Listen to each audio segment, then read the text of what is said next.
Hola, ¿qué tal? Muy buenas noches. Pues estamos aquí, como lo habíamos platicado a lo largo de nuestros enlaces, cortes informativos que tuvimos en Diario del Istmo, la agencia Imagen del Golfo, a través de nuestra reportera Amairani Abad Medina. Esta mesa de análisis, hoy pues doy la bienvenida a nuestro invitado especial, periodista Alfonso Villalobos, un periodista con amplia carrera en los medios, no solamente de Veracruz, sino nacionales. Alfonso, ya un invitado regular en estos tiempos. Sí, ya estamos amarchantados aquí con el gusto de siempre. La verdad es que es un placer estar con ustedes compartiendo una jornada más, una jornada electoral más, muy especial por el tema de esta elección extraordinaria del Poder Judicial, tanto federal como local. Y yo creo que mucho que hablar, José Luis. Eder, qué gusto saludarle. Claro, también está con nosotros pues Eder López Cabrera, quien es nuestro jefe de redacción aquí en Diario del Istmo y que ha sido testigo presencial de toda la jornada electoral, y con él vamos a tener los detalles de lo que ha ocurrido en estas últimas horas. Eder, muy buenas noches. ¿Qué tal? Muy buenas noches, José Luis, Alfonso. Pues como lo has comentado, ¿no? Ha sido una jornada electoral muy diferente a la anterior, y con el componente de esta elección inédita del Poder Judicial, tanto federal como estatal. Así es, y bien lo dice Eder, sui generis, porque hemos tenido la oportunidad de cubrir, Alfonso, Eder, muchas elecciones, y creo que las particularidades de lo que vivimos hoy en temas de la ausencia de votantes, en temas de la ignorancia de la gente sobre lo que iba a votar, afortunadamente sin brotes de violencia, pero se extrañó mucho algunas cosas que ocurrían en el pasado, como estar atento a las filas de votantes que se realizaban, y en esta ocasión no ocurrió así. Vamos a tener a lo largo de esta hora y media que vamos a estar platicando con ustedes, enlaces con algunos actores principales de la elección en el sur de Veracruz. Y hoy yo creo que ya tenemos ahí listo al candidato de Morena a la alcaldía de Minatitlán, Guillermo Reyes Espronceda. Memo, muy buenas noches. ¿Cómo va todo? ¿Cómo te fue hoy? ¿Cómo viste la jornada electoral en Minatitlán?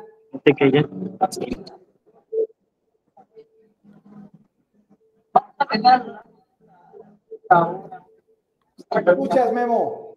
¿Cómo fue la jornada electoral allá en Minatitlán? Hola, buenas noches. Buenas noches, licenciado José Luis. Hola, buenas noches, Memo. ¿Cómo les fue? ¿Cómo te fue y cómo viste la jornada electoral allá en Minatitlán? Buenas noches. Pues, a ver si me escucha por ahí. Fíjense que estamos casi cerrando casillas. Ya tenemos las encuestas de salida y las últimas de la tarde. Y pues somos los virtuales ganadores, un 41% arriba. Y también ya todas las sábanas, las actas, los informes de las actas que nos están llegando, en la mayor parte arrasamos, estamos por encima en la votación. Y también, pues, algunas casillas se nos han acercado, como es el Naranja y el PT.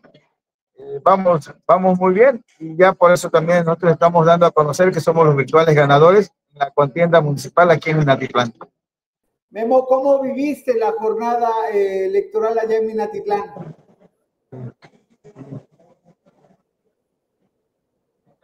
Ya todas las sábanas, las actas, el informe de la acta que nos están llegando. Creo que tenemos ahí unos problemas en la conexión de internet con quien se declara virtual ganador de la elección en Minatitlán. Alfonso, Minatitlán, un municipio muy grande, dominado por Morena en este último periodo, y bueno, los últimos dos periodos, y bueno, retienen una tercera versión de Morena. Así es, y hay que decirlo también, un municipio con muchos problemas, ¿no? Ya llevan también 2 administraciones municipales con la titularidad de Morena. Esta sería la tercera. Y desde luego, digo, quisiéramos un poco platicar ahí con Memo, ahorita que lo podamos rescatar, pues platicar con él cuál es el reto que tiene en este momento Minatitlán. Ha tenido problemas graves de inseguridad, problemas de urbanidad también, de vialidad, de infraestructura. Yo creo que es un gran reto lo que se tiene frente a los próximos 4 años en este municipio muy importante, muy conurbado con otro gran municipio también en términos de territorialidad, que es el municipio de Cozoleacaque. incluso han tenido diferendos ahí territoriales, ¿no? Históricamente. Dicen que gran parte del territorio que tiene Minatitlán muy pegado, pues es parte de Cozoleacaque, y desde luego esto implica también el reparto del presupuesto, ¿no? Por eso es que luego pelean algunos territorios, hay algunas colonias, pero bueno, yo creo que lo que vendrá ahora, una vez que pase esta euforia del triunfo, que donde ya se autoproclaman ganadores, y además muy vehementemente dicen que han arrasado, pero bueno, ahora vendrá pues enfrentar la realidad que tienen los municipios del sur veracruzano. Sí, José Luis Eder. Hay que poner en contexto, Eder, que antes de entrar a la transmisión sobre esta mesa de análisis, María Luisa Alcalde dio una conferencia de prensa donde declara que al menos Morena habría ganado 140 municipios en el estado de Veracruz, entre ellos enclaves importantes como lo es Veracruz y Boca del Río, que eran gobernados por el PAN, por supuesto Jalapa, Coatzacoalcos, Minatitlán, incluso hasta Cayucan, que pensamos que podría ser una sorpresa morenista. El mismo candidato de Coatzacoalcos, Pedro Miguel Rosaldo, se ha declarado ya ganador cerca de las 6. Tú estuviste ahí, platicamos un poco cómo fue esto. Precisamente con una devora ciertamente muy cuestionable, ¿no? Pues yo a conocer que efectivamente él se colocaba como ganador después de estas encuestas de salidas que ellos tienen con cada uno de personas que contratan para ir a las casillas, ¿no? Mencionaba que estaba a 40 puntos arriba del siguiente candidato, ¿no? Y como decía Alfonso, además del reto, o sea, asumen un compromiso muy importante porque sería la tercera administración municipal en caso de que así se confirme horas más tarde que estaría también Morena en Coatzacoalcos, un municipio que a pesar del descontento de muchas otras situaciones que ocurren con los servicios públicos en la ciudad, pues aparentemente estaría dándole la oportunidad por tercera ocasión a Morena. Pues eso es lo que se está viviendo aquí, ya incluso en Veracruz, en Boca del Río, desde México más bien, el Partido Acción Nacional ha dicho que ha obtenido un triunfo contundente en Boca del Río, contraponiendo lo que decía Morena. Va a ser interesante lo que ocurra en los próximos minutos, en las próximas horas, porque también hay que decir algo, que el PREP empieza a funcionar cerca de 9 minutos, a las 8 de la noche. Podrá usted consultar este programa de resultados preliminares del OBLE que estarán a disposición de usted, y para ir ya sumándose todas las sábanas que van a estar llegando a los consejos distritales. Por lo pronto, le repetimos, vamos a tener enlaces durante esta hora y media, y ya tenemos también al candidato a la alcaldía de Coatzacoalcos del Partido Acción Nacional, Moisés Zarco. Moisés, muy buenas noches. Buenas noches, José Luis, a ti y a los amables panelistas, un saludo para todos. Hoy, pues bueno, aquí está Alfonso, creo que podría hacerte unas preguntas con respecto a cómo viste la jornada electoral. Sí, Moisés, pues no, la primera pregunta es obligada. Hace unos momentos el candidato de Morena, Pedro Miguel Rosaldo García, se ha proclamado como triunfador de esta contienda con base en información de una encuesta de salida. ¿Tú reconoces este resultado adverso a tu persona, Moisés? Sí, definitivamente. Esto no tiene problema. La gente decide, el pueblo decidió bien o mal, no lo sabemos, pero ya tomó una decisión y pues definitivamente en los resultados de las sábanas, pues Morena aparece triunfadora. Y como decía el dicho, haya sido como haya sido, pero pues ya hay que aceptar que Morena triunfó. Moisés, ¿viste inequidad en la contienda o qué te pareció? ¿Se desarrolló dentro de los términos normales de una elección? Tú ya tienes experiencia en estos temas. Platícanos, ¿cómo lo viste? Sí, no, pues la inequidad siempre ha existido de los tiempos del PRI. Morena hizo las mismas viejas prácticas del PRI, pues el acarreo a todo lo que dio, lo vimos en su cierre de campaña, y ahorita la compra de votos, las mismas viejas prácticas priistas se dieron a cabo. Nosotros no tenemos problema, si la gente quiere vender su voto es su derecho, no hay problema, es su futuro el que vende, y si eso decide por nosotros no hay ningún problema. Nosotros seguimos trabajando. Pues la inequidad existe porque ellos traen todo el dinero de los impuestos, traen todo el aparato gubernamental, coaccionaron a los trabajadores del SUEN, nos mandaron capturas de pantalla donde los amenazaban que si no votaban por Morena los corrían. Fue un avasallador triunfo, y también de los ciudadanos que siguen creyendo en Morena. En este caso, Moisés, de estas situaciones que estás mencionando, de que coaccionaron a los trabajadores, ustedes como partido político, ¿sí presentaron una queja o una denuncia formal ante el OCDE? ¿Se la recibieron o qué ocurrió? No, esa información se la hacen llegar a su amigo Moy Zarco, nada más de manera personal, pidiendo el anonimato, y no vamos a poner en riesgo a nadie por estar peleando una elección que ya de alguna manera ya quedó consumada, porque la diferencia de votos es muy grande. No tenemos por qué desgastarnos más, ya el pueblo está cansado como para que todavía los partidos o los candidatos estemos peleando algo que ya está determinado por la misma ciudadanía. Como lo decimos, bien o mal, pero ya el pueblo votó, hay que aceptar el resultado. Moisés, en un acto de reflexión y autocrítica, ¿qué pudieras tú evaluar en cuanto a lo que se hizo, la que tú hiciste como candidato abanderado por Acción Nacional? ¿Qué te faltó? La cuestión probablemente del partido. ¿Te sentiste acuerpado por tu partido o sentiste que faltó? ¿Qué pudo haber faltado ya en la reflexión de este resultado electoral que evidentemente, como has reconocido, no te favorece en este momento? Bueno, en primer término, es importante señalar que para mí en lo personal, Moisés Zarco, pues es un triunfo porque el PAN pues no tiene mucha presencia en Coatzacoalcos, todo el mundo lo sabe, es un partido pequeño, no han hecho un gran trabajo, entonces pues faltó acuerpamiento de parte del comité estatal, porque pues ya daban por perdido el municipio, porque como lo reiteramos, el partido como tal en Coatzacoalcos tiene muy poco trabajo, pero pues nosotros hicimos nuestro mejor esfuerzo con los recursos nulos, porque no tuvimos recursos de ningún tipo, el partido no nos dio dinero, ocupamos nuestros recursos propios, son muy limitados, soy un profesional independiente y que no tiene grandes recursos, pero que hicimos una gran labor porque pues mucha gente confía en nosotros y eso se lo agradecemos definitivamente, personas que querían algo diferente, un cambio,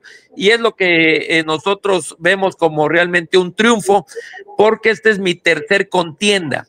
Y en la primer contienda, que fue en 2013, que participé con el partido estatal Alternativa Veracruzana, que también me dio la oportunidad, también igual sin dinero, sin partido, saqué solo 780 votos, pues sin dinero y sin campaña y sin partido.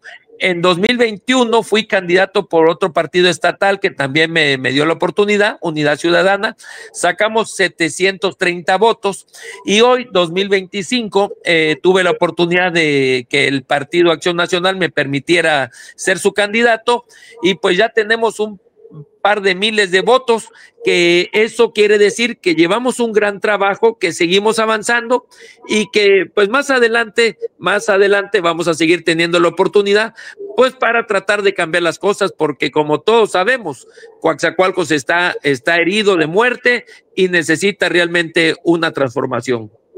Moy, pues te agradecemos infinitamente que nos hayas brindado un espacio en este momento de decisiones electorales y gracias por tus conceptos. Te entrevistamos aquí en Diálogos y la verdad, pues suerte si hay alguna nueva oportunidad electoral. Un abrazo, Moy.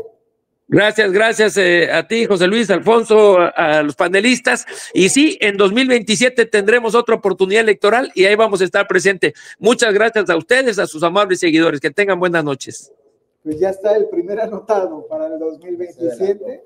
Y bueno, también dentro de este día electoral hay una elección que realmente resultó complicada por entenderla, resultó complicada en la organización, y de esto queremos platicar con un experto que también ya es un habitual visitante a este espacio y que está desde la Ciudad de México, y vamos a platicar pues todo lo que concierne a esta elección, qué es lo que vio, qué es lo que puede pasar, hacia dónde va la justicia mexicana. Muy buenas noches, doctor Rodolfo de la Guardia. ¿Qué tal, José Luis? Muy buenas noches. Te saludo con el cariño de siempre. Alfonso, estimado Eder, muy buenas noches. Estoy a sus órdenes.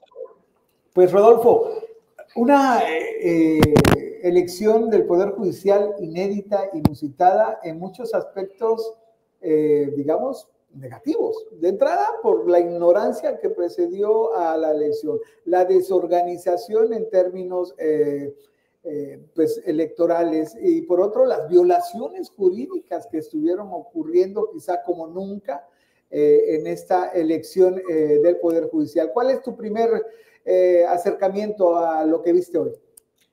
Dice José Luis que no se puede entender el presente si no se comprende el pasado. Esta es una máxima y tenemos que, para identificarnos en este día domingo 1 de junio, identificar de dónde venimos, y venimos de una reforma judicial que se planteó en el gobierno federal del expresidente Andrés Manuel López Obrador, con ciertas vicisitudes y ciertas ideas. Primero, tendríamos que pensar que esta reforma se contempló como verdaderamente un andamiaje diverso, novedoso por parte del gobierno federal al Poder Judicial de la Federación. Recordaremos que al principio, en ese momento histórico, el expresidente señalaba que se necesitaba una reforma al Poder Judicial de la Federación. Poco se hablaba de los poderes estatales, de los poderes judiciales de las entidades federativas. Y escuchamos argumentos tan variados, José Luis, Eder, Alfonso, de corrupción, nepotismo, privilegios, muchos argumentos que inclusive sin ninguna timidez incluyeron en los párrafos de la reforma a los artículos 94, 95 y 96 de la Constitución Política de los Estados Unidos Mexicanos. Me refiero desde luego a la Constitución Federal. Y estos argumentos se generaron y dijeron al principio, yo no estoy tan seguro, pocos mítines escuché sobre la reforma, más al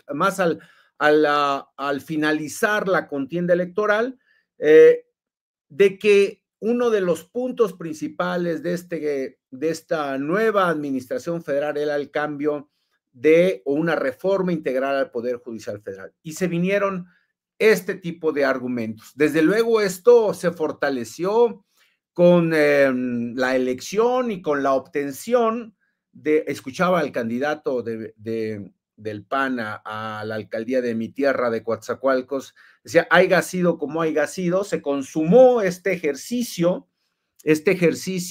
de la mayoría y la oportunidad electoral de poder tener los votos suficientes para no necesitar a ninguna oposición, a nadie más, y poder llegar a esta reforma. ¿Y esta reforma qué implicó? Lo que implicó, desde luego recordarás que otros argumentos no tan jurídicos ni tan políticos identificaban que esta reforma era una especie de venganza del presidente López Obrador. Y era una venganza porque en aquel evento cívico la presidenta de la Corte, Norma Piña, no se paró a saludarlo.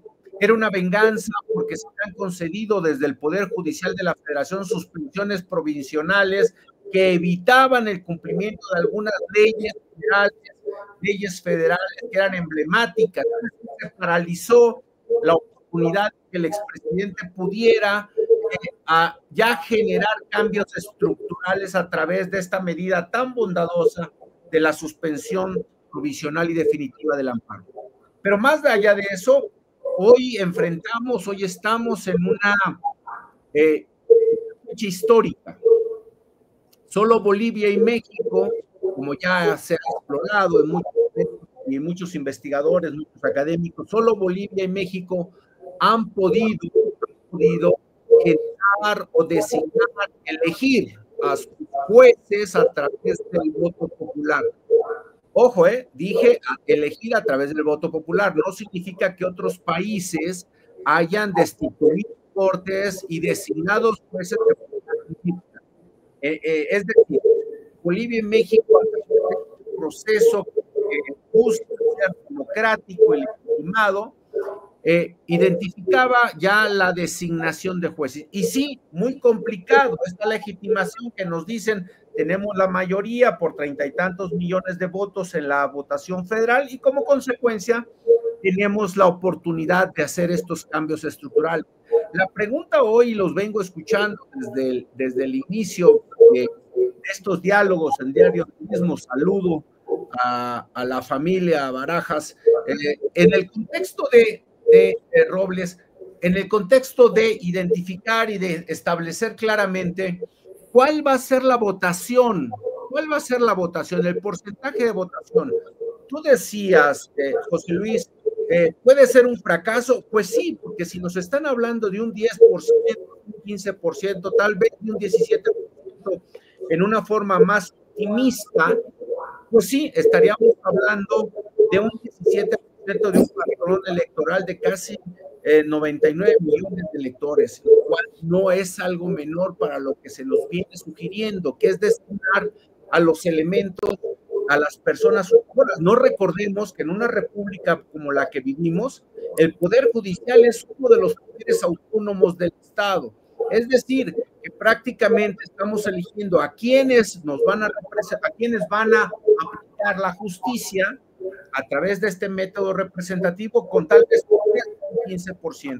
Oye, Rodolfo, una pregunta, en lo que estás planteando, entonces tendríamos ministros, magistrados, jueces con poca legitimidad, es decir, debido a lo que se prevé, salvo que haya alguna cifra inflada por ahí, el abstencionismo fue claro, que pueda haber jueces que no cumplan con lo que se planteaba con esta elección, que era darles una legitimidad ante el pueblo, y terminemos teniendo jueces que con un 15, 18% del padrón electoral asuman estos puestos, que además es el 50% del recambio que iba a haber dentro del Poder Judicial. Y no te falta razón, José Luis, porque mira, 9 ministros y ministras del Pleno de la Corte, se va a renovar todo. 2 magistrados de una sala de salas de Tribunal Federal, 15 magistrados de salas de tribunales electorales, 5 magistrados, y lo más importante, quienes juzgan al de a pie, a nosotros, 464 magistrados de circuito y 300 jueces y juezas. Y estamos hablando de un 15%, José Luis, pero no todos votaron por ello. Que si divides ese 15% por las diversas y múltiples y complicadas boletas, estamos hablando que seguramente los ministros o los jueces de distrito o incluso los jueces del Fuero Común en la Ciudad de México podrían estar siendo jueces con 50 votos, si me permite ser un poco optimista. Esa es la gran problemática. Esa es la gran problemática, porque estamos sometiendo y diríamos legitimidad. Bueno, la ciencia política, ustedes lo saben perfectamente, te dicen con un solo voto se legitima, porque un solo voto genera la participación, pero creemos que de manera honesta, intelectualmente, no me parece que un solo voto, 50 votos, 200 votos elijan a un juez de fuero común en materia penal, civil, familiar, o a un juez de distrito, un juez federal, sean suficientes para establecer que una persona fue elegida democráticamente. Y mira que hay muy buenos amigos que estuvieron en la campaña, hay muy buenos amigos que estuvieron haciendo su esfuerzo, aún en contra de las ideas que se tienen todavía esta noche, mientras nosotros platicamos, que en estos próximos 9 días en los cuales se van a contar las boletas electorales, para los jueces y juezas, ministros, magistrados, puedan establecer que este conteo fue legítimo. Una de las grandes críticas al proceso es que las votaciones no van a ser inmediatas, sino van a tener un periodo, diríamos, amplio. Yo creo que un periodo de casi 9 días para poderlos contar en lo que se llamaban los distritos electorales. Pero el punto aquí es que con una votación tan baja, nosotros todos, no importa si operas el sistema judicial, no importa si no lo operas, necesitaríamos exigir que los resultados fueran a la brevedad posible, Hubo un gran ausentismo, la gente no fue, luego hubo un gran abstencionismo, la gente iba y en vez de anulaba el voto, firmaba o generaba consignas, no todas necesariamente muy respetuosas para los que estaban en la boleta. Entonces, sí, me parece que el contexto de hoy ha sido un trayecto importante de una reforma que ha salido a trompicones, que ha salido inclusive con las observaciones de la Corte Interamericana de Derechos Humanos, de Naciones Unidas, donde las asociaciones de jueces federales, de magistrados y jueces federales han tenido que acudir ante la ausencia de debido proceso en territorio nacional. No es menor que si perdiste una circunstancia natural, tuviste que renunciar hace 2 meses a tu cargo, hoy pidas tu jubilación como juez federal, como juez local, y no haya dinero, porque los recursos pasaron de los fideicomisos, pasaron a la Secretaría de Hacienda y Crédito Público. Y entonces hoy en día está el Consejo de la Judicatura, perdón que lo diga, pero es un término coloquial, en quiebra técnica financiera. No hay forma de pagarle a aquellos que de manera institucional se separaron del cargo, como haya sido a requerentes conscientes de que había llegado su tiempo o de aquellos que se encontraban en un proceso de jubilación. ¿Qué pasa ahora? Doctor, te saludo con mucho gusto y siempre apreciando la generosidad de tus conceptos y compartir con nosotros tus amplios conocimientos. En verdad, te agradezco mucho tu presencia. Yo quisiera preguntarte, a ver, este proceso se deriva, como bien lo comentabas, de la reforma judicial que se dio el año pasado de manera casi meteórica o muy meteórica y muy rápida. En un año se implementó todo este mecanismo para poder hacer este proceso electoral. Me da la impresión de que de manera deliberada la autoridad electoral no invirtió recursos ni en promoción, ni en organización, ni en involucrar a la ciudadanía. De por sí, digo, y hay que decirlo, los procesos de elección popular, como en este caso que nos ocupó, que fueron las elecciones a las presidencias municipales, tienen muy baja votación. Me atrevo a decir que la representatividad que tendrá pues será verdaderamente paupérrima, si me permites el término, en el caso de la elección extraordinaria para renovar el Poder Judicial, tanto federal como local. ¿Qué falló ahí? O sea, porque a mí me da la impresión de que es como de manera deliberada. Esa sería la primera cuestión que te quisiera plantear. Y la segunda es, ¿qué viene?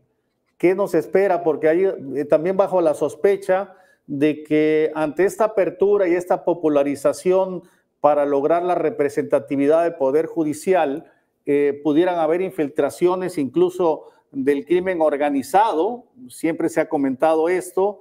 Y entonces eso va a vulnerar, además, está bajo riesgos de ser vulnerable o vulnerado el sistema judicial, tanto federal como local. Y la pregunta sería, ¿qué viene? ¿Qué perspectiva puedes tener en este contexto tan complicado de una elección que nos queda mucho a deber, digamos, en términos de promoción y principalmente en términos de participación?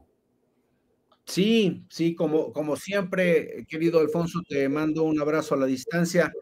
A ver, sí, la reforma fue deliberadamente ágil, pongámoslo entre comillas, rápida, improvisada, cualquier adjetivo que querramos.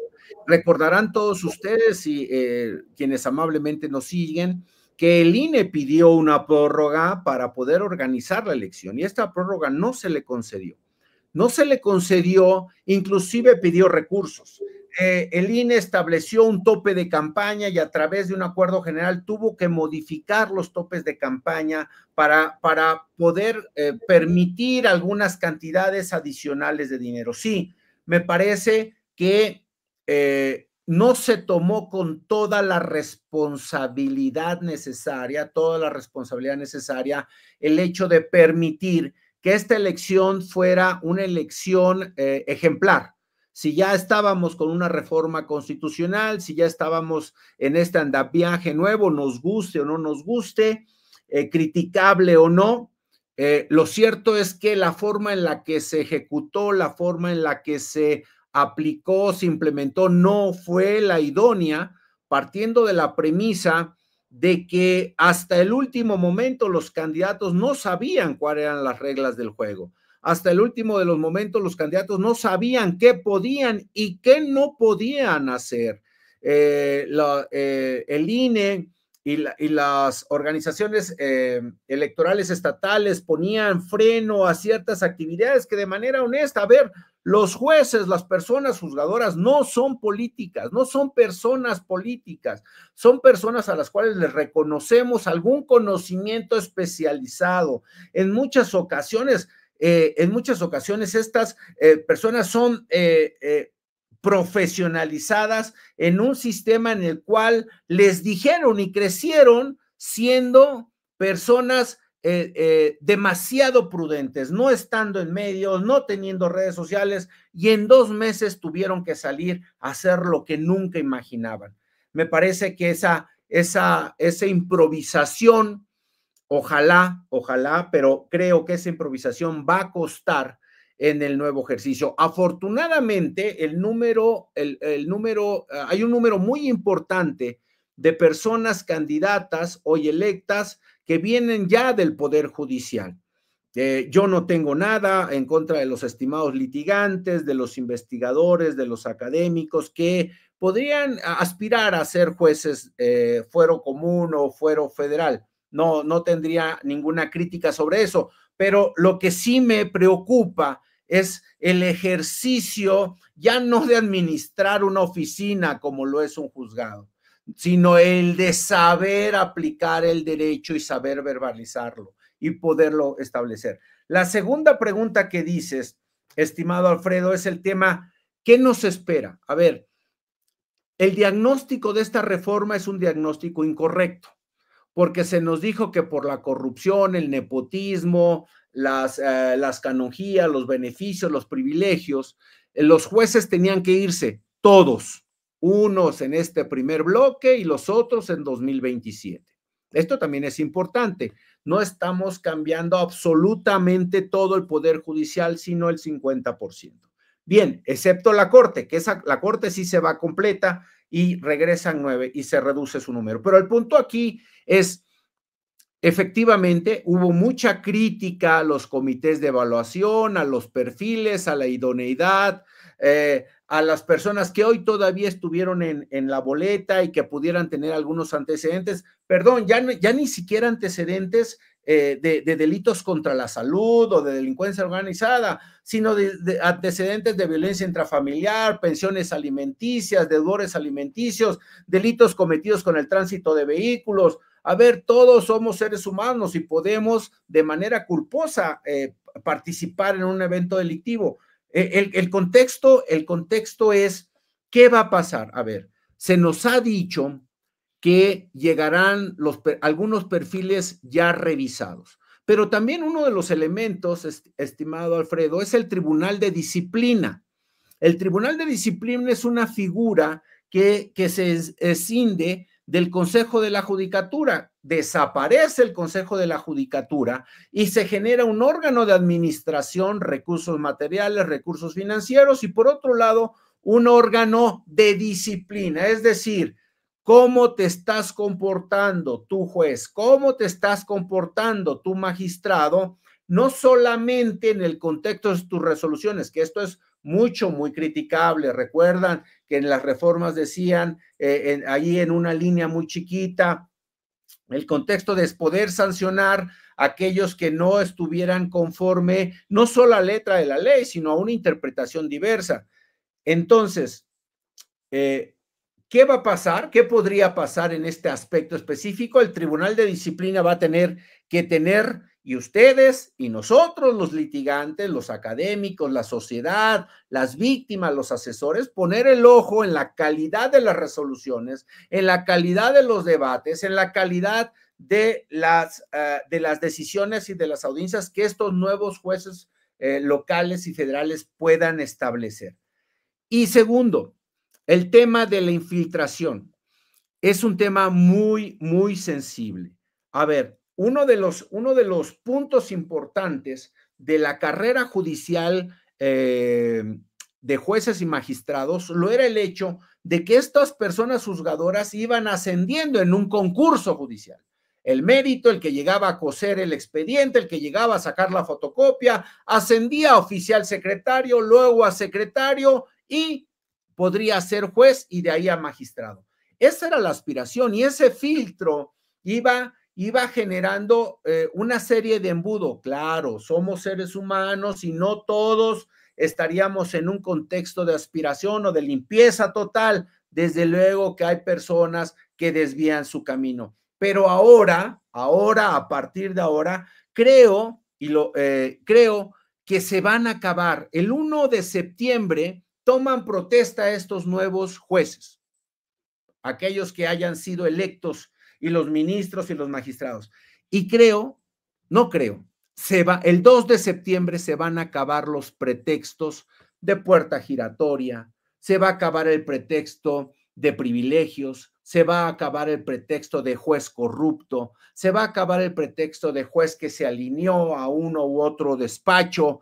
¿Por qué? Porque habrán sido elegidos, habrán sido asépticos, habrán sido establecidos por estas nuevas reglas. Entonces, pero aquí no, perdón que sume esto, Alfonso, este no es el problema.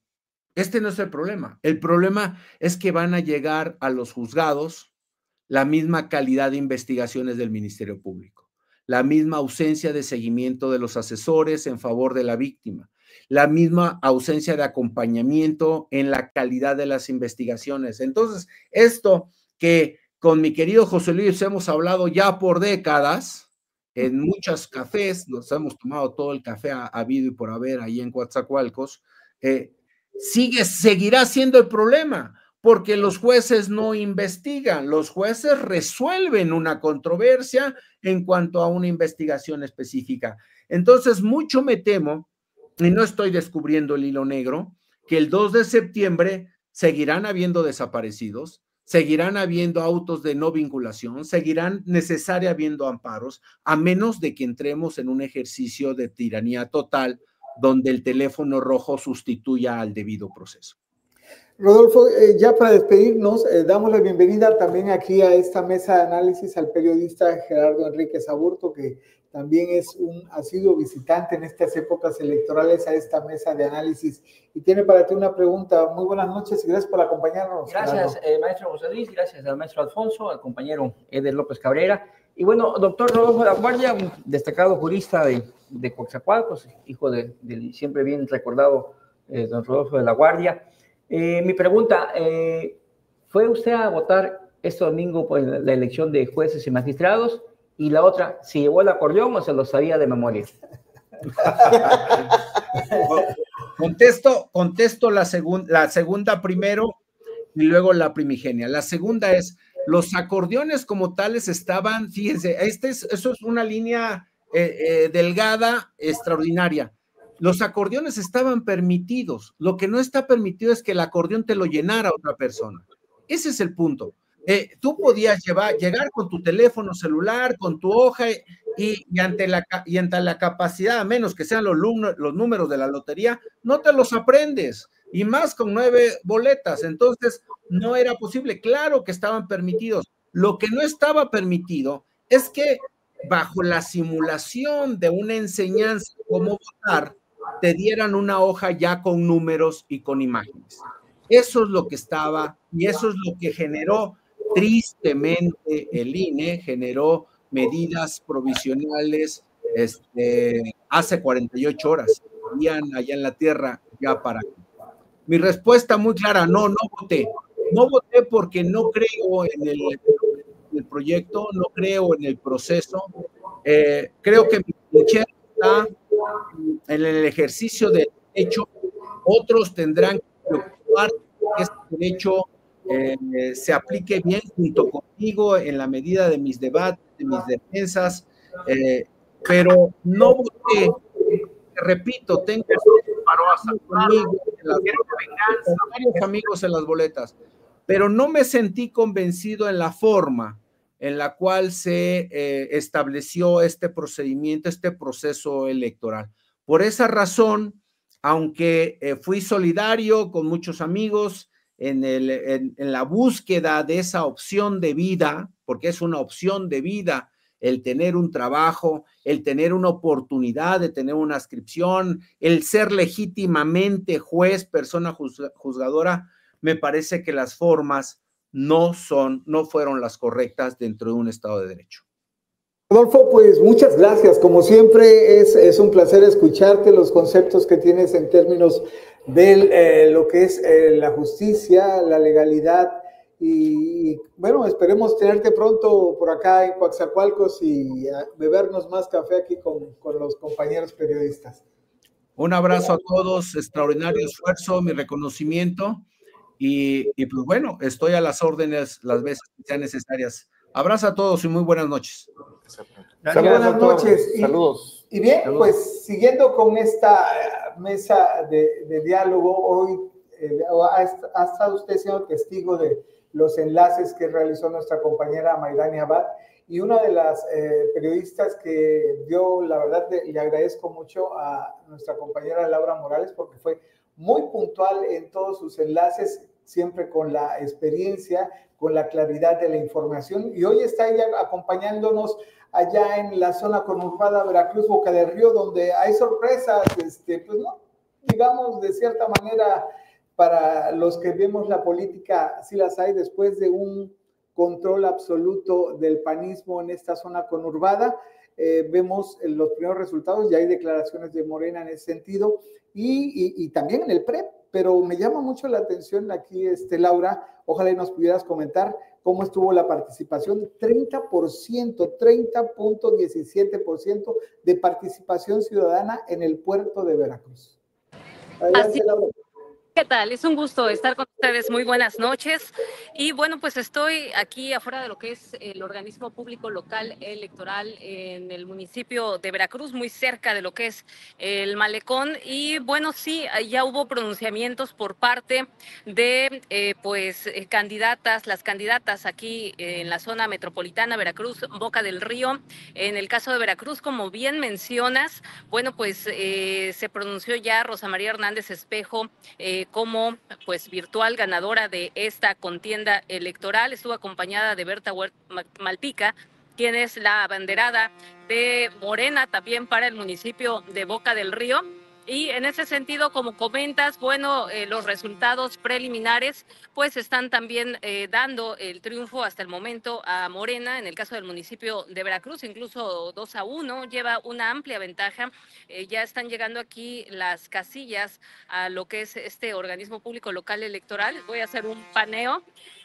Ahí está. Disculpen el ruido ambiente, pero bueno, pues estamos en la vía pública y pues cortes a la circulación. En este sentido les mencionaba que bueno, ya se comenzaron a pronunciar con los virtuales ganadores. En el caso de Boca del Río, pues también ya hizo lo propio María Josefina Gamboa Torales, Marijose Gamboa. En el caso de la presidencia municipal boqueña, ha sido realmente una jornada muy tranquila, escasa participación, y sobre todo si lo comparamos con la contienda pasada en la que tuvimos pues la elección para la presidencia de la la República, pues hubo mayor participación. En esta ocasión sí, 20-30%, realmente estuvieron las casillas muy vacías. Escuchaba el análisis que realizaban también en cuanto al Poder Judicial. Aquí hubo desesperación y queja por parte, sobre todo, de los adultos mayores. Se les complicó muchísimo el tener que llenar 10 boletas. En algunos casos tardaban 15 minutos en llenar, en concluir el proceso. Otros se tardaban hasta 40, tenían que ser asistidos pues por personal de la casilla, y esto fue pues retrasando aún más el tema de la votación en cuanto al tema del Poder Judicial. Ya en lo municipal, bueno, pues por ahí hubo algunos señalamientos, el robo de algún material que se dio en los volcanes, no se especificó si fueron o no boletas electorales, se habló en términos generales. Se mencionaba que en Costa de Oro se había dado por ahí un problema entre representantes de partidos, ya en la desesperación al cierre de las casillas. No pasó a mayores, se había comentado que estaban solicitando la presencia de la Guardia Nacional. Sin embargo, bueno, pues ahí quedó la situación, y ya aquí en la zona metropolitana pues se realizaron desde las 6:30 de la tarde aproximadamente los primeros pronunciamientos de las virtuales ganadoras, y como bien mencionas, pues sí, históricamente el Partido de Acción Nacional pues ha estado posicionado aquí, sobre todo en Veracruz. Ya se tuvo alternancia con el gobierno del PRI en algún momento. Y bueno, pues esto es lo que está llamando sobre todo más la atención.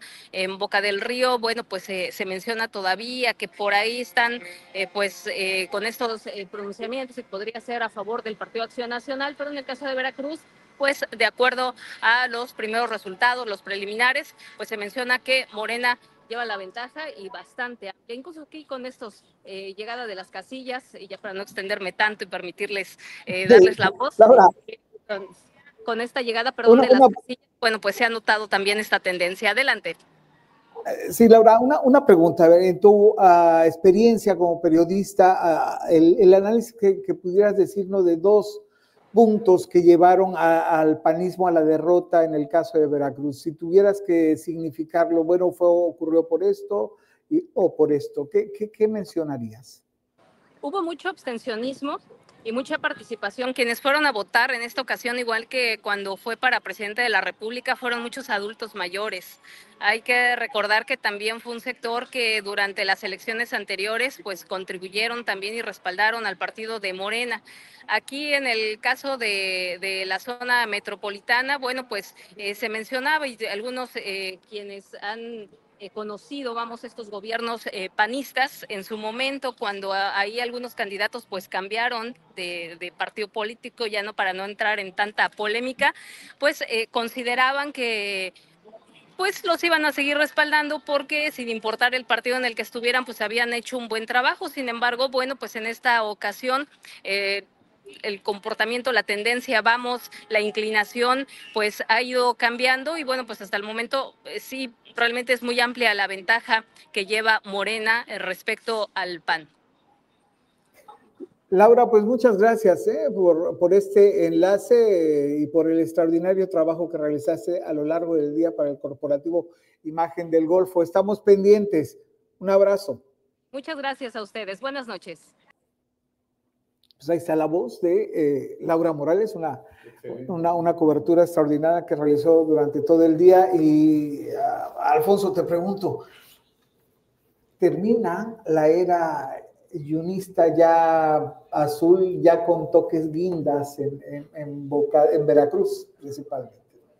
Así es, digo, pues este cisma que hubo en el panismo, esta como fragmentación que hubo, ¿no?, política que tuvieron los yunes, desde luego que es un factor que impactó de manera directa en el ánimo, en la operatividad, me atrevo a decir, electoral. Si estamos hablando que votó el 30% del padrón, o sea, es un verdadero fracaso la elección, sobre todo en uno de los padrones electorales más grandes que hay en el estado de Veracruz, que es el padrón del puerto de Veracruz. Hay que recordar que el distrito más grande que tiene el país está justamente en el puerto de Veracruz. Entonces, sí, desde luego, vendrá todavía una etapa de análisis en la que habría que considerar hacia dónde jugaron los yunes, ¿no? En esta fragmentación que tuvieron, pues finalmente el resultado lo obtuvo el partido del que ahora son afines los Yunes, ¿no? Claro. Oye, Gerardo, a ver, este dato es muy interesante. Está fluyendo el PREP ya desde las 8 de la noche y va algo rapidito, ¿eh? Ya tenemos en general un 41.7, 76.76 de participación ciudadana general en todo el estado de Veracruz. Pero algo que está llamando la atención, y lo comentaba aquí el compañero Eder, pues Morena en la alianza con el Verde estaría obteniendo 50 municipios y yo creo que aquí viene una sorpresa. Movimiento Ciudadano se está consolidando hasta esta hora como la segunda fuerza electoral del estado de Veracruz con 30 municipios hasta el momento. Sí, la verdad que es un fenómeno que ya se había anticipado. Movimiento Ciudadano es el partido con mayor perspectiva de crecimiento. Hoy lo ha confirmado. Movimiento Ciudadano, los números de hace algunos minutos que están fluyendo, lo dan como ganador en las Chuapas. Movimiento Ciudadano lo da como ganador en Nechital, en Ixhuatlán del Sureste, lo dan como ganador en Oteapa y en otros municipios del sur. Movimiento Ciudadano, la verdad que es un partido que va a la alza. Por ejemplo, aquí en Coatzacoalcos, yo creo que por lo menos va a tener, ¿cuántas regidurías? 3, por lo menos, 2, 3, según como vaya se va a convertir en la segunda fuerza. Es la segunda fuerza del municipio y bueno, ganar varios municipios del sur, la verdad que si me lo hubieras dicho hace un año, era casi prácticamente impensable, ¿no? Y seguramente que para el 2017 Morena, si va en alianza, como se rumora, como se menciona, de que Movimiento Ciudadano puede ir en alianza con el PAN para la elección local de 2017, entonces algo va a pasar. Algo va a pasar. Eder, en efecto, como lo dice Gerardo, en Coatzacoalcos, de acuerdo a datos del PREP aquí, Christopher Alan Santos Castillo, con el que vamos a platicar en breve, tendría hasta el momento el 26% de la votación. En primer lugar, como ya lo ha dicho desde las 6 de la tarde, Pedro Miguel Rosaldo García estaría en el puesto principal con el 45.73% de la elección. ¿Qué opinas de esto, Eda?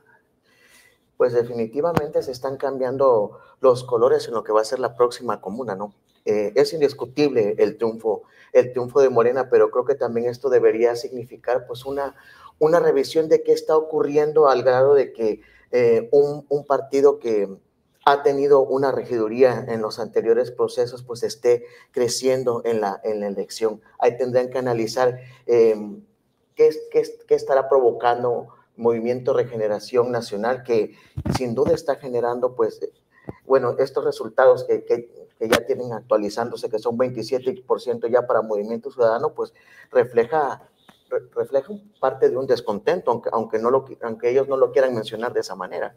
Claro.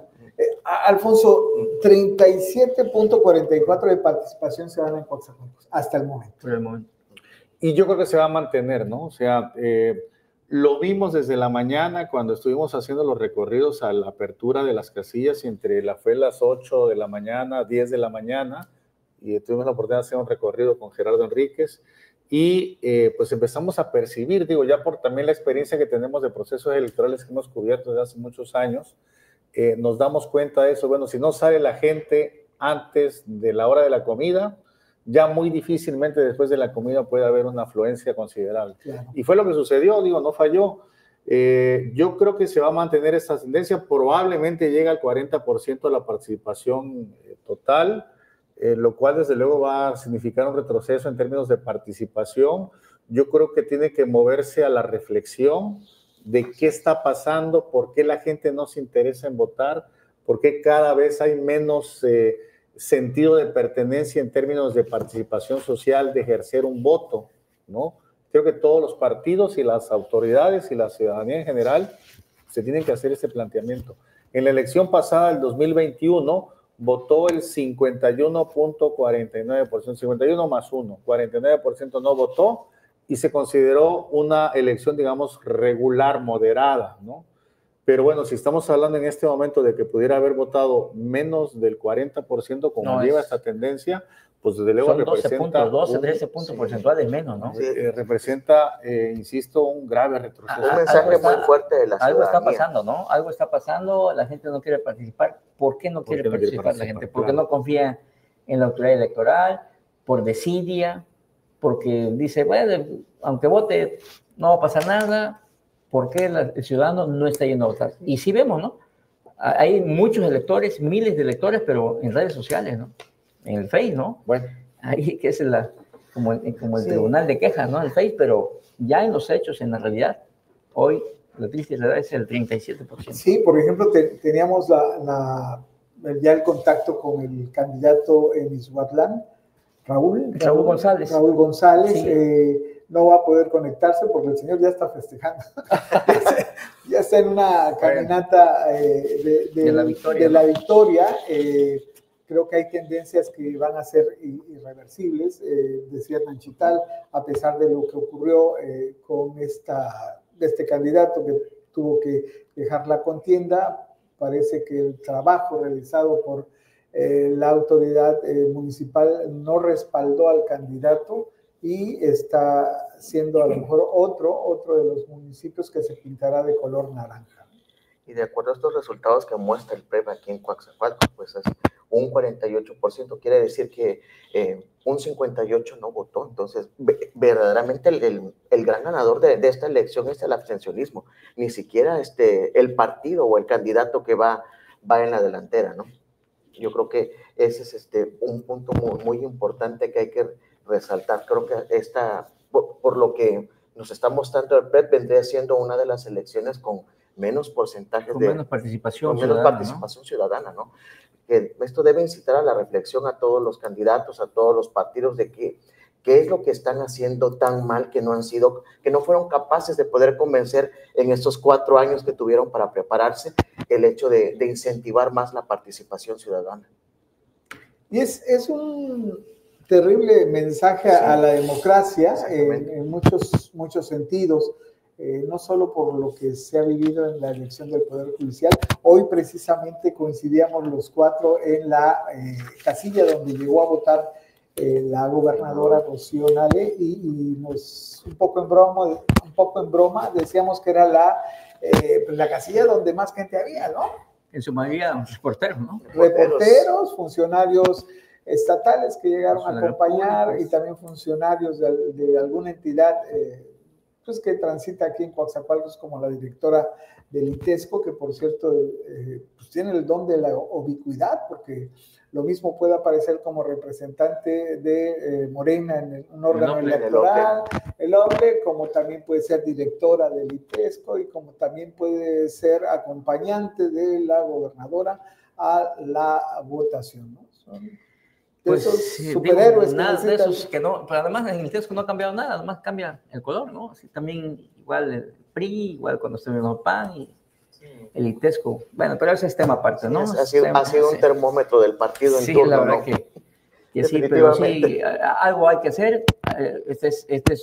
Fue una elección hoy, la del 1 de junio, una elección histórica, sí, por parte del proceso judicial, la elección judicial, pero una elección para reflexionar. ¿Por qué la gente no está yendo a votar? Gerardo de Izhuatlán, tú conoces este caso, este municipio. ¿Qué pasó? ¿Qué entorno llevó a que la gente dijera, ya basta de este? Pues fueron muchos factores. El alcalde Fabián, la verdad que es un muchacho que como todo, se montó en la ola morenista de hace 4 años y ganó, ¿no?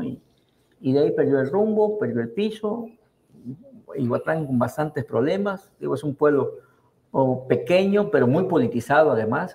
Siempre hay una gran participación y toman las calles. Históricamente, recordad que en Izhuatlán del Sureste ahí pernoctó Carlos Salinas de Gortari, el expresidente, ¿no?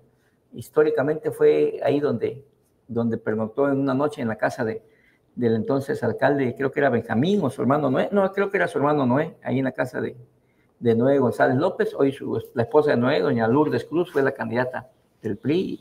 Y bueno, los números no le favorecen. Pero en Izhuatlán, como en Nanchital, por ejemplo, el hartazgo, la gente, sus alcaldes no le respondieron al ciudadano, ¿no? Y hoy están los resultados, ahí están las consecuencias. Con todo a favor de cooperar con el gobierno, con los programas, con la estructura, con todo. El ciudadano dijo, no más.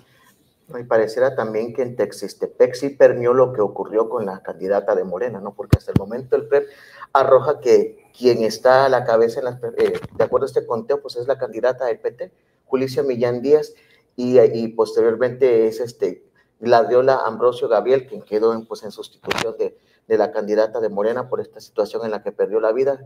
Estaría en segundo lugar, en tercero Movimiento Ciudadano. Entonces estos hechos violentos pues también han permeado en municipios como Texistepec, donde ocurrió esta situación violenta, ¿no? Ahora, Alfonso, hay un municipio que ha sido el municipio, digamos, digo, en términos de pandemia, si viéramos a Morena como una especie de pandemia en el sur, uno que se ha blindado, digamos, a este contagio del morenismo en el sur, ha sido Cozoleacaque. Cozoleacaque, un gobierno que incluso entre familia, los hermanos se van rotando de poder, y hoy parece ser que vuelve a ganar Cirilo Vázquez, parece. Así es, digo, han asentado sus reales ahí los hermanos Vázquez Parisi, se han relevado, uno ha sido diputado federal en el momento, el otro en la alcaldía, y así, por lo menos en los últimos, me atrevo a decir, 15 años, ¿no?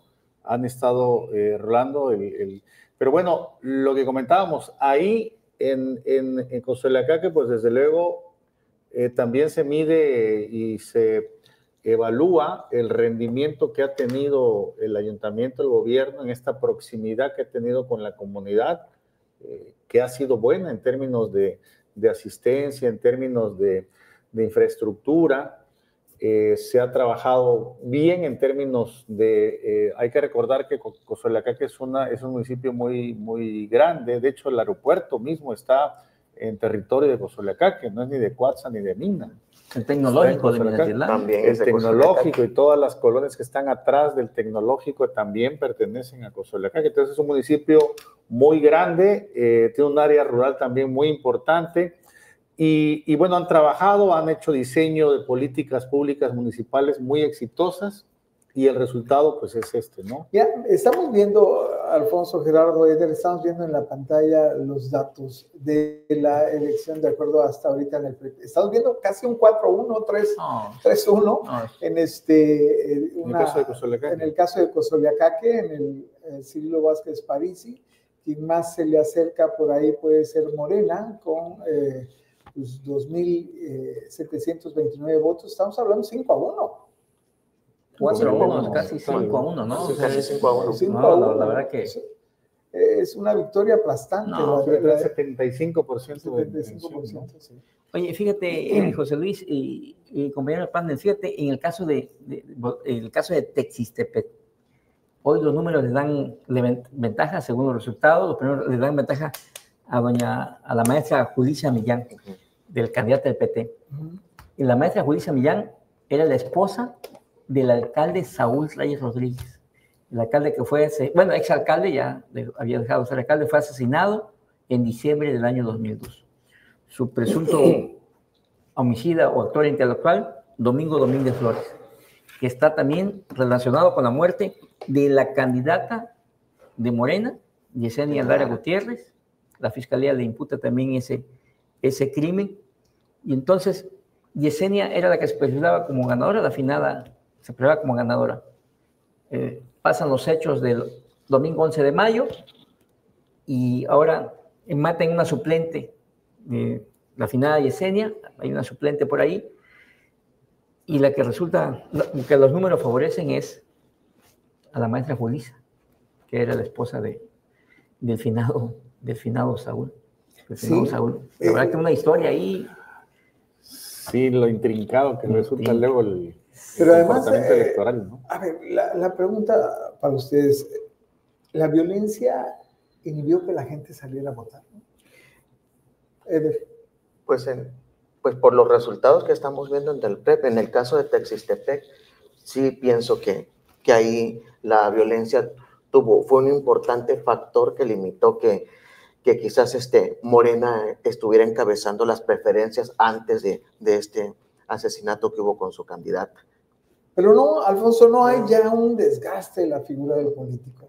La gente dice, ya, no más, da igual si lo elijo de edad, con experiencia, con muchos cargos, así lo elijo joven, no me interesa, va a pasar lo mismo.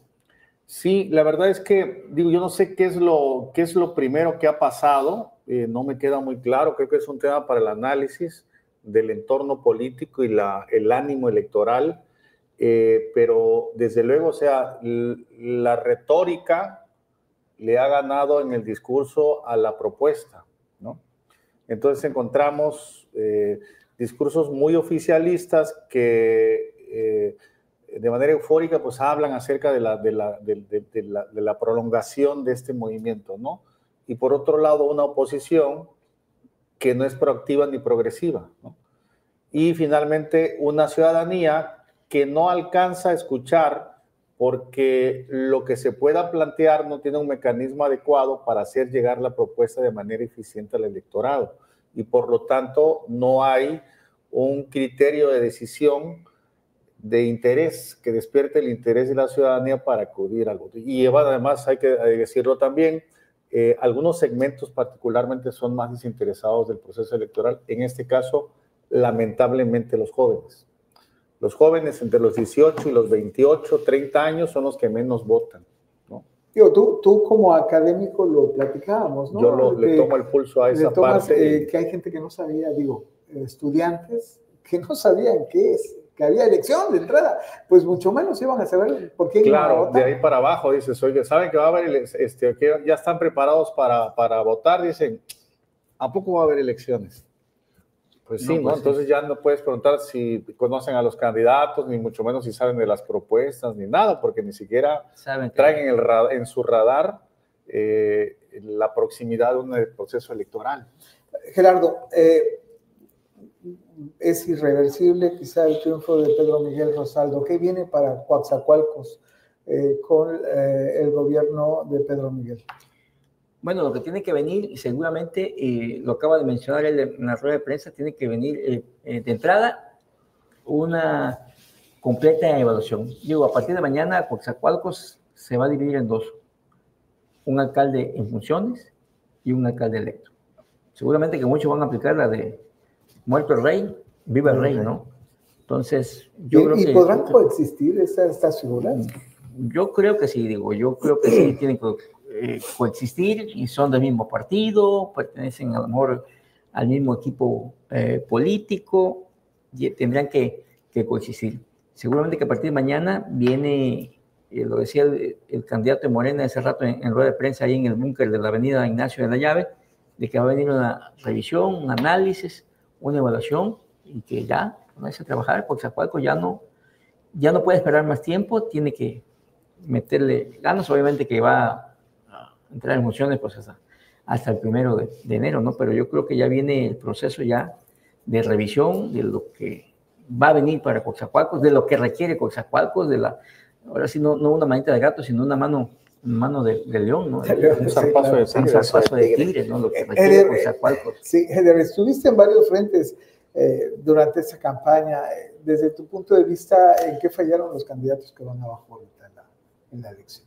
¿En qué equipos de comunicación que no existieron, sin propuestas sólidas, solamente el discurso sin la propuesta que pudiera incentivar al electorado? De ese menú, ¿qué es lo que crees que ocurrió?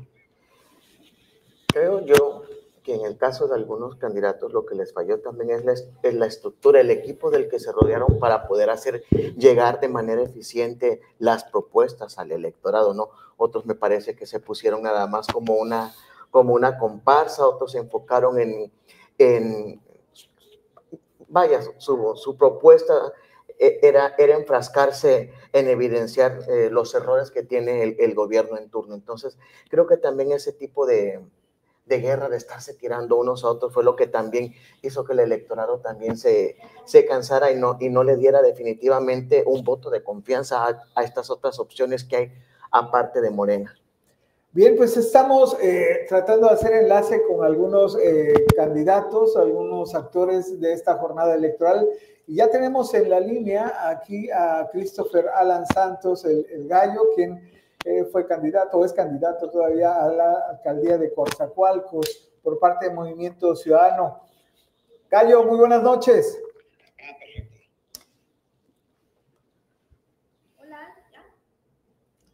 Muy buenas noches, Christopher. Me está viendo ahí. Hola, hola. Hola, ¿nos escuchas?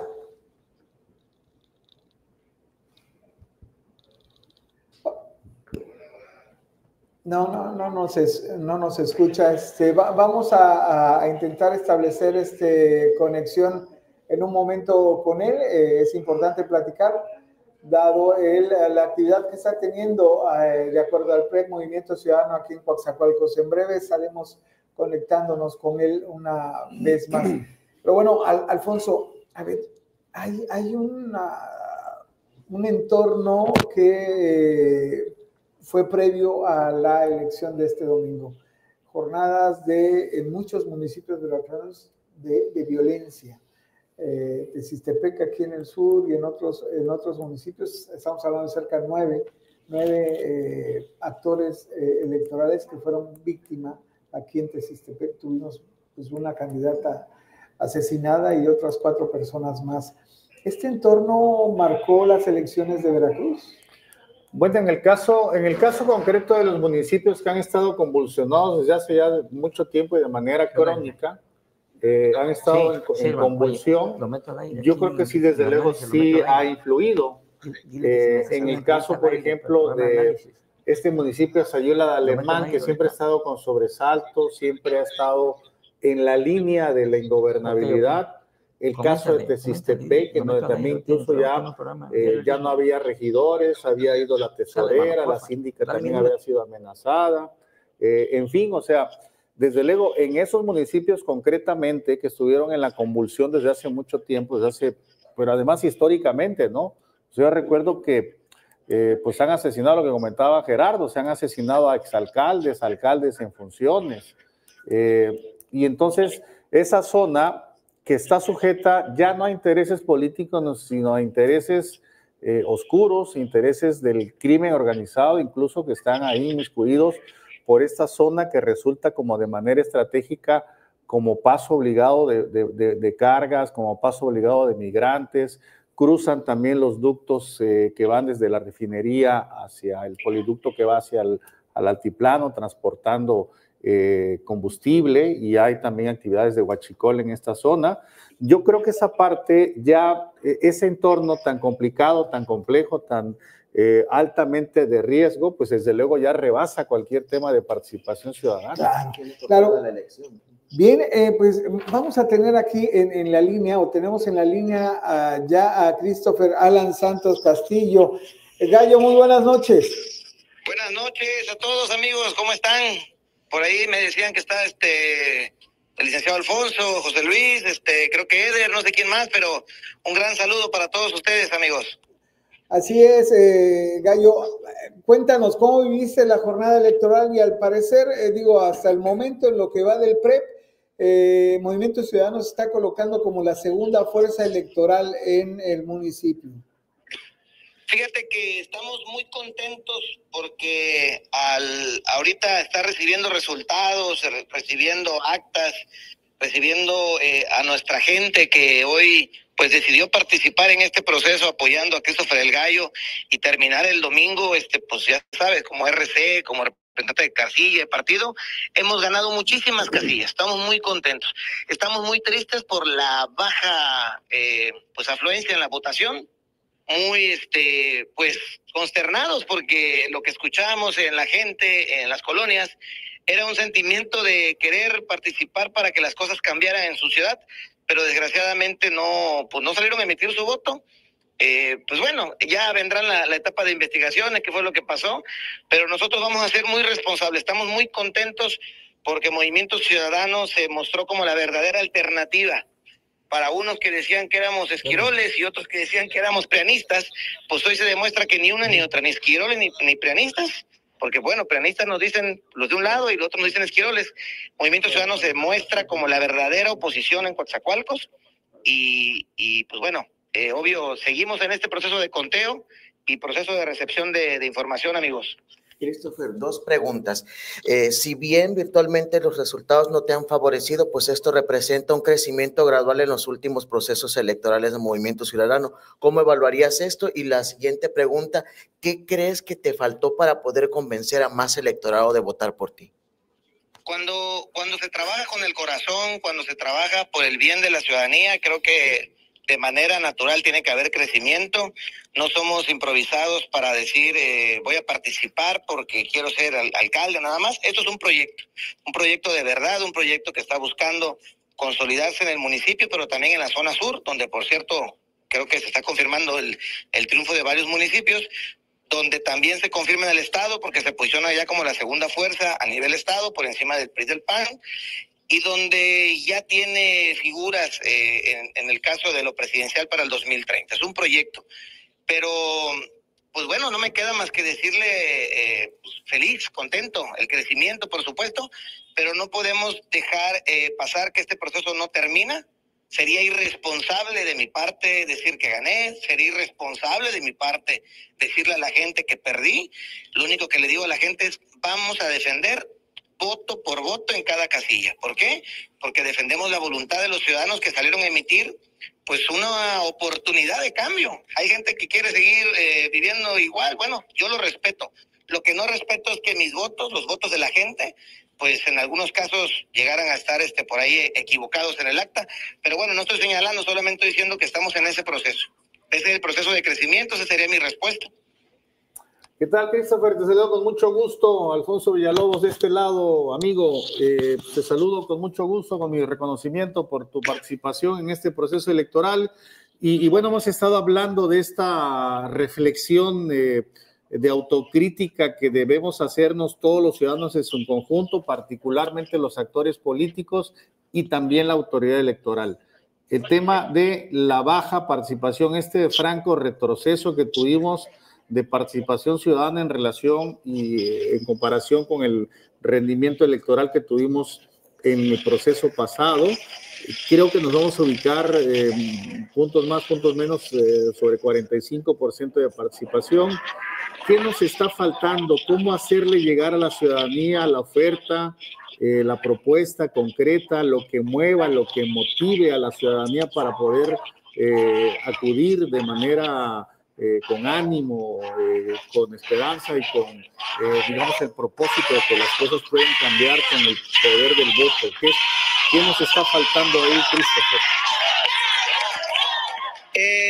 Fíjate, Alfonso, que es muy triste. Yo creo que traigo otro dato, creo que es el 40%. Desgraciadamente, la ciudadanía tiene todavía en sus manos el poder de decisión, y digo todavía porque después de lo que sucede hoy con el tema del renombrar jueces, magistrados, yo no sé qué pueda pasar más adelante, preocupante. Yo todavía voy a revisar casilla por casilla, porque los resultados en una casilla normalmente son tendenciosos, y si les ganamos por 10, por 15, y si ellos nos ganan por 10, por 15, pues de repente aparecen casillas donde se ganan por mucho más. Muy raro, ¿no? Muy raro.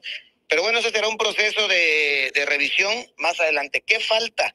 Nosotros lo dimos todo, le pusimos el corazón a la campaña, nos metimos de lleno, señalamos a quien teníamos que señalar valientemente y criticamos pues de manera responsable y respetuosa, por supuesto, a nuestro contendiente, a nuestro rival, nunca con alusiones personales, pero sí señalamos pues la imposición a su candidatura, sí señalamos que él representa lo que estos 8 años de malos gobiernos pues han ejercido en Coatzacoalcos, pero ante eso pues la gente decide. Hoy la gente tiene en sus manos una credencial de elector, hoy tiene la posibilidad de elegir a quienes van a gobernar esos próximos 4 años, y yo el martes, miércoles, después del conteo, después de la revisión, voy a respetar los resultados, pero todavía hoy no le puedo decir a la gente que hizo un esfuerzo importante por sacarlos, que esa es la realidad, por sacarlos, porque es un tema pues de malos gobiernos. Entonces,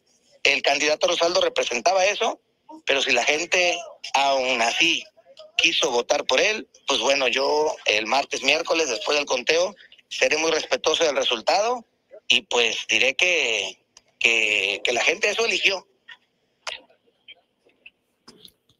Bien, también te saluda Gerardo Enríquez Aburto. Gerardo.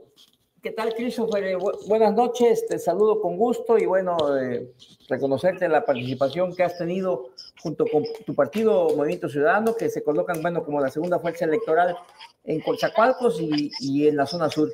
Decirte, ya hoy culmina el proceso, el miércoles será la sesión de cómputo en el OPLE. ¿Qué viene para Christopher Santos Castillo a partir de los próximos días? ¿Qué futuro? ¿Dónde te ves? ¿Qué futuro? ¿Qué viene para ti, Christopher? Pues de entrada regresamos, por supuesto, cada quien a su vida cotidiana, pero yo no puedo dejar esto inconcluso. Vamos a estar revisando acta por acta, vamos a estar revisando pues estas votaciones que estuvieron raras en algunos casos, checando pues si ahí sí tuve representante o no. Pasaron muchos detallitos por ahí que no puedo responsabilizar a nadie. Muchos de ellos, pues bueno, fueron responsabilidad de nosotros con el tema de los representantes, pero por supuesto que lo que sí te puedo decir, Gerardo, es que estamos contentos con el número de votación que tuvimos, el porcentaje, y por eso mismo vamos a defender hasta el final, el proceso, el resultado, el número de la votación, porque esa es la voluntad ciudadana. Hoy no puedo decir me voy, pero no, vamos a defender, porque fue muchísima la gente que dijo vamos por Christopher el Gallo, porque sí confío, porque los 3 ejes, porque las propuestas y porque ya estamos hasta el full y queremos un cambio. ¿Qué sigue para Christopher? Pues bueno, no te lo puedo vaticinar, adivinar. Pareciera ser que vamos a ser uno de los candidatos, o tal vez el más votado en el estado de Veracruz.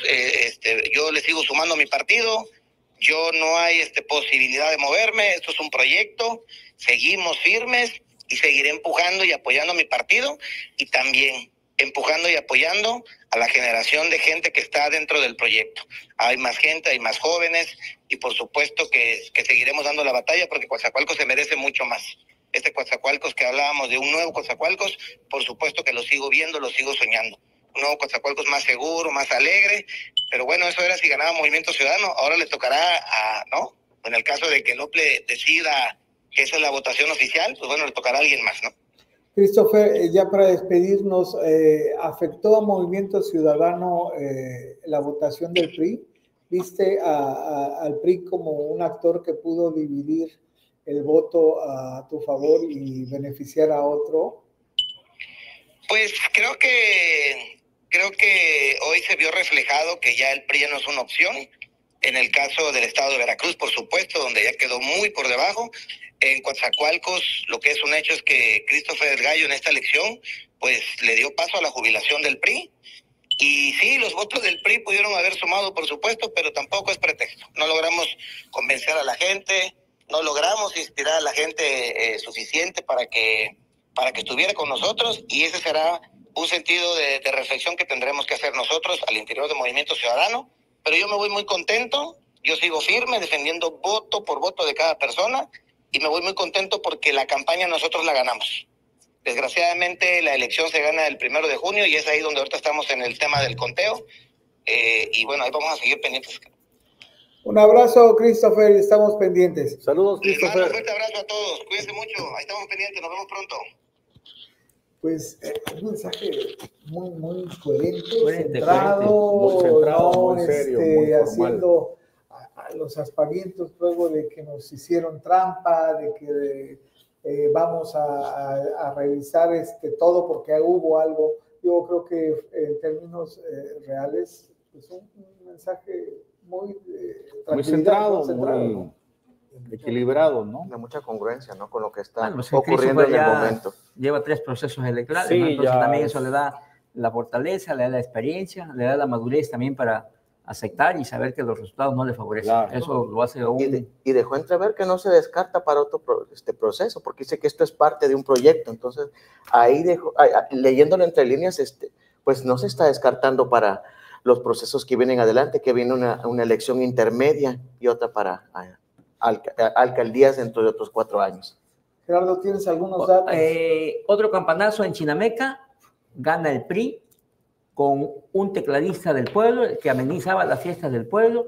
El PRI lo lleva de candidato, se enfrenta con el esposo de la diputada federal Magali Armenta, el exdelegado de tránsito de Minatitlán, José de Jesús Fernández Céspedes, y lo derrota. Abrumadoramente, el PRI gana en Chinameca, le gana a Morena con todo y la diputada federal que llevaba a su esposo de candidato. Pues ahí están los datos, Gerardo, mira, si gustas. Santiago Cortés Padua, ahí van. Jesús Fernández Céspedes va al 2-1. Ok, pues bueno, vamos a tener todavía ya momentos antes de despedirnos un video de Pedro Miguel Rosaldo, ¿es así? Sí, vamos a ver qué es lo que nos dice. En un momento lo estaremos transmitiendo. Ya tuvimos aquí las voces de algunos actores de la jornada electoral. Intentamos contactar a algunos, otros de plano nos dijeron no querían hablar ya, producto de que no les fue muy bien en el proceso electoral. Pero bueno, a quienes sí estuvieron en contacto con nosotros, les agradecemos mucho el espacio de sus comentarios. Alfonso, ya una reflexión para despedirnos. Pues bueno, insistir en el rendimiento, hacer un análisis muy puntual. Creo que la ciudadanía en su conjunto deberá hacer esta reflexión en el sentido de qué tanto me sirve a mí votar y qué tanto se va a reflejar en algún momento en el satisfactor social que pudiéramos tener en nuestro entorno inmediato. Yo con mis alumnos les planteo esta situación de decir, a ver, estamos conscientes de que mi voto puede ayudar a modificar un entorno complicado, que puede ayudar a la decisión para que luego yo pueda tener la capacidad para exigirle a mi gobernante que cumpla con la propuesta y que cumpla con el compromiso que asumimos durante la campaña. Yo creo que tenemos que avanzar hacia esa madurez, hacia ese tipo de relación que nos permita justamente tener elecciones más participativas y que por lo tanto la fortaleza, el basamento que pueda tener el tipo de relación social pues sea más fuerte. Eder, una última reflexión y en este sentido, de repente vemos publicaciones de carácter político en las redes sociales que llegan a tener hasta 10,000 comentarios, otros 15,000 reacciones y a lo mejor hasta 5,000 compartidos. Y hoy nos decía un amigo a las 3 de la tarde que el funcionario de casilla le dijo, bienvenido, es usted el número 80 que viene a votar. Wow. en una casilla donde había cerca de 600, 700 boletas. Hay más Facebook que Acción Democrática. Desgraciadamente, creo que en esta época que vivimos nos caracterizamos más por ser activistas en redes sociales que por verdaderamente ser agentes de cambio y hacerlo de manera presencial como tendría que hacerse. Entonces, 56% de población que se abstuvo de votar debe ser un mensaje muy importante de reflexión, no solamente para el virtual ganador, sino para todos los candidatos, pero también un mensaje que nos obligue a nosotros como ciudadanos a aprender a exigir y hacer valer nuestro derecho y no dejar que un poco porcentaje decida el rumbo de un municipio. Creo que esa es la lectura que yo podría dar como reflexión. Gerardo, la reflexión sobre la elección de la jefa política de Morena en el Estado. ¿Entregan, digamos, en general buenos resultados a Rocío Nale los candidatos? Sí, yo creo que sí. Rocío Nale debe estar contenta. Gana la joya de la corona que es Veracruz. Mantiene Jalapa, mantiene municipios importantes en el estado, mantiene Coatzacoalcos, ¿no? Y sobre todo Veracruz. Veracruz, los Juniors que eran los enemigos, sí, los rivales. Eran enemigos públicos ya. ¿No? Y eso la fortalece. Desde luego, Rocío Nale se va a fortalecer, sale bien fortalecida de este proceso electoral, y yo creo que a partir de mañana Rocío Nale ahora sí, ya tiene que empezar a gobernar, seguramente que va a dar un manotazo en la mesa, ya viene a lo mejor está un poco detenida por la cuestión electoral, que por eso, que por... Yo creo que a partir de mañana, Nacional ya asume el gobierno de manera real, de manera contundente. Vendrán algunos cambios en algunas áreas, en algunos sectores de su administración que simplemente no están dando resultados, y yo creo que esto la fortalece. Yo creo que hoy, si hay alguien feliz en Veracruz, debe ser Rocío Nale. Y de hecho ya acaba de emitir ya un video felicitando al electorado por la elección. Bien, tenemos ya para despedirnos por ahí un video del candidato Pedro Miguel Rosaldo de Morena a la alcaldía de Coatzacoalcos. Vamos a escuchar qué es lo que dice. Por un partido, un gobierno político y un gobierno gobernar. Gobierno para todos. Compromisos para Coatzacoalcos y para Veracruz. Lo logramos todo. Todo. Estamos aquí. ¿Cuál es el mensaje? ¿Cuál es el mensaje hoy para la ciudadanía? Aviña. Para la ciudadanía el mensaje es de cariño y agradecimiento. Pero el mensaje de hoy que vamos a dar al rato es para nosotros, de reflexión. Claro, ¿qué es lo que hoy se lleva Pedro Miguel pues de esta elección, ¿no? De mí para ellos agradecimiento por el trabajo y el esfuerzo que se hizo. De nosotros como grupo, los que estamos aquí, para la gente, cariño y gratitud. De haber refrendado lo que está, el vínculo que hay en Coatzacoalcos con el movimiento. Pero a pesar de que la victoria ha sido contundente, no ha sido absoluta. Y ahí significa que hay áreas de oportunidad que mejorar. Y ese es el mensaje de hoy. Oye, los demás candidatos, ¿qué mensaje les diría, no? A los demás candidatos, trabajar juntos, a los demás candidatos les envío mis respetos, mi cariño y que vean en un servidor como el próximo alcalde, que seremos de puertas abiertas para todos, tratando de sumar las diferentes posturas que hay en Coatzacoalcos en función de que realmente la ciudad mejore y cambie. Oiga, una vez que ya obtenga el acta como alcalde electo, va a recorrer la ciudad. Sí, vamos a empezar primero voy a hacer un análisis de los resultados puntuales y luego vamos a empezar a recorrer toda la ciudad con dos intenciones. La primera, agradecer, y la segunda, ya empezar a hacer el inventario de todo lo que necesita la ciudad, más allá de lo que está escrito en el papel. Muchísimas gracias. Quiero pasar las palabras. Bien, pues esto es lo que expresa el candidato de Morena, Pedro Miguel Rosaldo, ya hace unos minutos, como parte de lo que viene a ser su victoria. Bien, ya para despedirnos, Alfonso, pues muchas gracias por haber estado aquí con nosotros una vez más. Esperamos verte en el siguiente proceso, que ya es muy pronto, en el 2027. Esperemos que estemos por acá. Y platicar, ¿no? Te agradezco. No, gracias a ustedes. Saludos, Gerardo, Eder, maestro José Luis Pérez, muchísimas gracias. Y bueno, seguiremos platicando. Digo, nosotros también contribuimos en abrir estos espacios de análisis y debate, en donde lo más importante también es hacer participar a la gente con sus opiniones.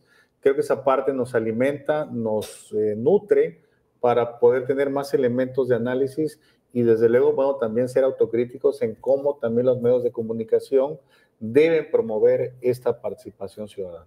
Gerardo, agradecido con tu participación. No, muchas gracias, José Luis. Ha sido un honor y un placer, como siempre, compartir mesa de análisis aquí contigo, con gente preparada, de mucho prestigio en el medio periodístico. Yo agradezco bastante la invitación y bueno, pues estamos disponibles para hacer esta, otra y cualquier mesa de análisis. Y si es en una mesa de 4x4, en algún lugar del balcón. Eder, te agradezco también y también por haber hecho un extraordinario trabajo en este día de jornada electoral, de lo que se vivió hoy en Coatzacoalcos. Al contrario, gracias también por la oportunidad, por brindarme el honor de estar acá sentado con ustedes y pues compartir las opiniones y pues también felicitar, ¿no?, a todo el equipo de Diario del Istmo de Imagen del Golfo, que desde antes de las 6 de la mañana pues han estado al pie del cañón y hasta ahorita todavía siguen informándonos lo que acontece minuto a minuto. Así es, pues agradecemos también a nuestro director general Héctor Robles Barajas por la apertura de estos espacios, también a nuestra, Jair Robles Barajas, que es el director de plataformas digitales, a la presidenta del Consejo de Administración, por supuesto, también a Mónica Robles Barajas y a todo el equipo, como bien lo dice Eder, a todo el equipo de corresponsales, de periodistas locales, más de 100 periodistas cubriendo todo el estado de Veracruz, junto con colaboradores que estuvieron pues llevándole la reseña puntual de lo que ocurrió en estas elecciones. Muy buenas noches.